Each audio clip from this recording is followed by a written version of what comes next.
हज के अरकान कितने दिनों पर मुश्तमिल है? 5। पहला कौन सा है? 8, दूसरा 9, तीसरा 10, 11 और 12। ये 5 अय्याम आपने याद रखने हैं। 8 जुल्हिज्जा, 9 जुल्हिज्जा, 10 जुल्हिज्जा, 11 जुल्हिज्जा, 12 जुल्हिज्जा। 8 जुल्हिज्जा का दिन हमने गुजारना है मिना में। वहां पढ़ेंगे 5 नमाजें। 5 नमाजें मिना में पढ़ना सुन्नत है। और पहली नमाज होगी जोहर। पहली कौन सी पढ़ेंगे? फिर असर, फिर मगरिब, अगली इशा और फिर फजर। ये फजर की नमाज हम अदा करेंगे तो ये कौन सी तारीख हो जाएगी? 9 जुल्हिज्जा। शाबाश। अच्छा, 9 जुल्हिज्जा का दिन it's the most important day of हज। यानी अगर आपको कोई कहता है कि हज किस दिन होता है, हज होता है 9 जुल्हिज्जा को। याद रखिएगा, हज का दिन कौन सा है? 9 जुल्हिज्जा। ये वकूफ अरफा, ये हज का रुकने आजम है, द मोस्ट इंपॉर्टेंट रुकन आप कह लें। हज के 3 फराइज हैं, एहराम पहनना, नियत करना और तवाफुज ज़ियारा, लेकिन रुकने आजम है वकूफ अरफा। तो वकूफ अरफा जो है ये मोस्ट इंपॉर्टेंट डे है।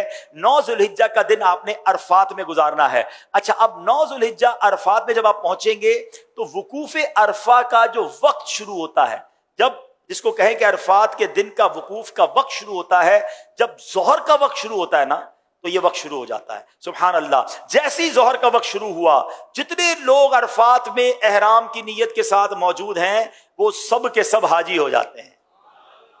लेकिन अरफात से गुरूब आफताब तक नहीं निकलना है। जब तक गुरूब आफताब, मगरिब का टाइम ना हो जाए, आपने अरफात नहीं छोड़ना।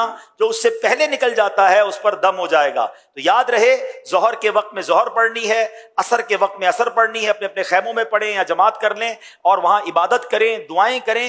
गुरूब आफताब से पहले पहले अरफात को नहीं छोड़ना है। अब जब गुरूब आफताब के बाद आप निकलेंगे तो अब जाना है मुजदलिफा। और मुजदलिफा पहुंचकर अल्लाह की शान देखें। अरफात में मगरिब का वक्त हो गया है मगर मगरिब पढ़ने की इजाजत नहीं है। अच्छा, मुजदलिफा में भी मगरिब और इशा पढ़ेंगे मगर इशा का वक्त शुरू हो जाने के बाद पढ़ेंगे। यानी इशा का वक्त शुरू हो गया, अब मगरिब और इशा पढ़ेंगे। और उसको मिलाकर पढ़ने का तरीका यह है कि मगरिब के पहले फर्ज पढ़ेंगे, फिर इशा के फर्ज पढ़ेंगे, फिर मगरिब की नवाफिल, मगरिब की सुन्नतें और नवाफिल, फिर इशा की सुन्नतें, वितर वगैरह अदा किए जाएंगे। अब ये रात है 10 जुल्हिज्जा की रात। सुबह 10 जुल्हिज्जा है। ये रात गुजारेंगे मुजदलिफा में और इस रात इबादत भी करेंगे।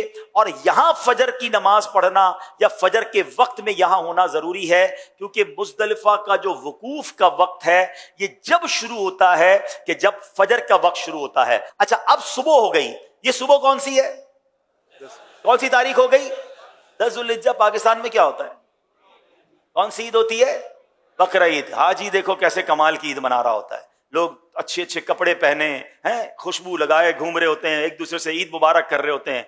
हाजी के एहराम भी मैला, उसके बाल भी बिखरे हुए, उसकी आंखें भी नींद से, थकन से चूर है। ये कैसी ईद है?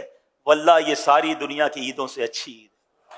हाय हाय, क्योंकि अल्लाह को ये मैला कुचैला हाजी बड़ा पसंद है। आज ईद का दिन है और हाजी को 3 काम करने हैं। 10 जुल्हिज्जा को 3 काम करने हैं और ये तीनों काम एक तरतीब से, सीक्वेंस से करना बड़ा जरूरी है। ठीक है, याद रखिएगा।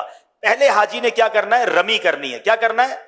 इसको रमी करनी है शैतान को कंकरियां मारनी है, बड़े शैतान को। उस दिन एक ही जमरे को, एक ही शैतान को कंकरियां मारनी है, 7 पत्थर मारने हैं। रमी करने के बाद हाजी ने क्या करनी? कुर्बानी। क्या करनी है? अच्छा, रमी कर ली तो कुर्बानी, जो भी करने वाला है उसको बताएंगे मैंने रमी कर ली, वो उसकी कुर्बानी हो जाएगी। कुर्बानी हो गई तो उसके बाद हाजी ने हलक करवाना है या कसर करवाना है, तकसीर करनी है, बाल उतरवाने हैं। अब वो एहराम से फारिग हो गया। जनाबे वाला कितने दिन हुए हैं?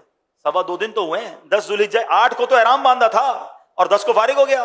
ठीक है, तो नो टेंशन एट ऑल। अब सारी पाबंदियां खत्म हो गई हैं एहराम की। खुशबू भी लगाएं, सिले हुए कपड़े भी पहने, एंजॉय करें। सिर्फ एक पाबंदी बाकी है जो मर्द और औरत की पाबंदी है। अब जब तवाफुज ज़ियारा कर लेंगे वो पाबंदी भी खत्म हो जाएगी। तो टेंशन एहराम की नहीं लेनी है। 2.5 डेज, 2.25 दिन, 2.5 दिन में आप एहराम से ऑलमोस्ट फारिग हो जाएंगे। अब आपका एक बड़ा फर्ज बाकी है और वो क्या है?